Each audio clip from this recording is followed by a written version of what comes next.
I finally got around to making a shaker badge reel. I bought quite a few supplies to make them, but I've been a little intimidated.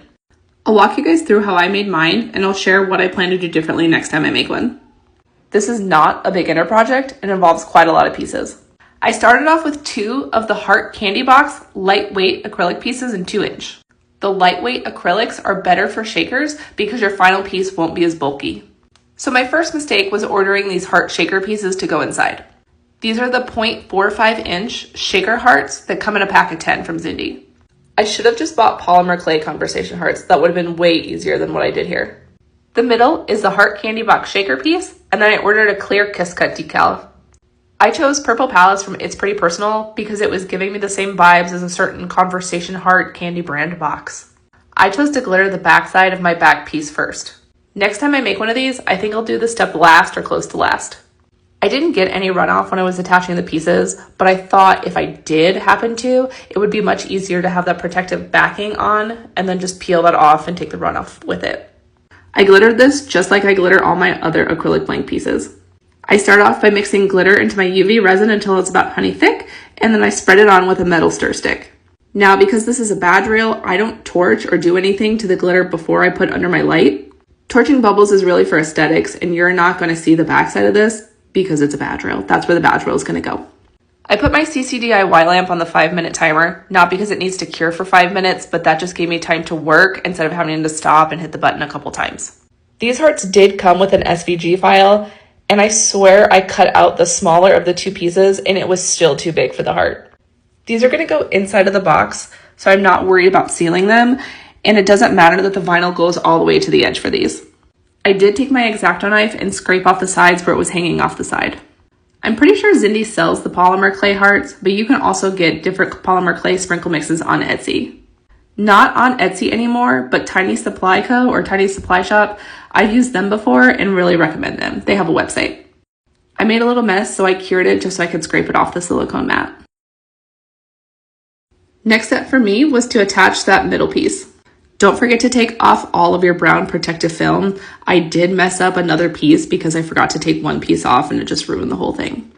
I didn't do anything to this middle piece except make sure that it was free of any kind of dust, glitter, or anything. I wanted it to stay as clear as possible. Linked in my Amazon storefront are the silicone nail brushes that I use.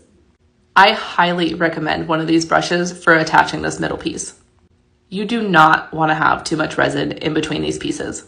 If you have too much resin in between these pieces, when you sandwich them together, you will have resin everywhere. I poured some UV resin in a cup, and I took my fine tip silicone brush and poured small amounts on the edge.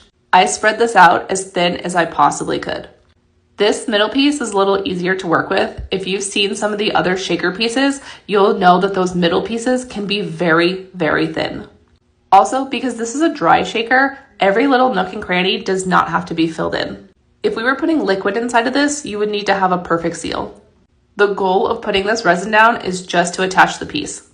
After I had my resin all the way around the edge, I lined up that middle piece and then I put it under the lamp for 2 to 3 minutes. I normally don't wear gloves when I'm making my videos because I work through all of the steps so fast, but I do recommend that you wear gloves, especially for this project, because if you're going to sandwich those pieces together and you get runoff, you will get it on your hands. I liked the way the hearts looked with the vinyl side down, so that's how I put them in my shaker. Here's another step that I would do differently next time. I put my decal on and then I applied that top piece to the rest of it.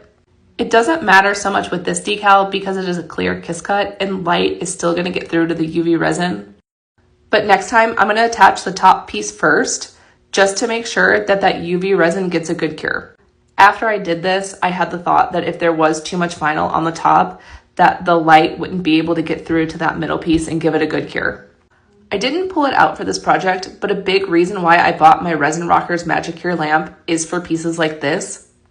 My CCDIY lamp worked just fine for this project, but the Resin Rockers, it boasts a 360-degree cure, and it's going to have a better all-around cure for this. To attach the top piece, I'm using the same technique that I used before. If you didn't catch it in the video, I moved that resin cup away from the lamp while my thing was curing, and then I brought it back. If you leave it next to the lamp while your piece is curing, it will cure in the cup, and that's a lot of wasted UV resin. I have made that mistake a couple times before. After I have a very thin resin streak all the way around the edge, I'm going to put that top piece on and sandwich it like I did before. I'm going to line it up and then cure it under my lamp for about 3 minutes. Kiss cut decals do need to be sealed, so I'm going to seal it with a top layer of UV resin. After I apply a generous amount in the middle, I'm going to take that silicone brush and spread it out all the way around the edges, making sure I cover any dry patches.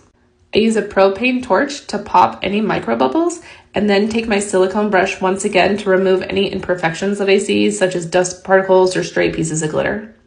I use a bright light overhead for filming, and it doubles as a lamp that helps me catch any imperfections in my top coat. After my top coat was cured, I applied my badge reel using the same UV resin. The badge reels I use are clear, so the light from the lamp will get through and it will cure the UV resin. I had a lot more than normal coming out through the side, but luckily I cured it right before it ran over the edge. And there it is. These are actually really fun to play with, and I can't wait to make more. As always, let me know if you have any questions, and don't forget to follow for more.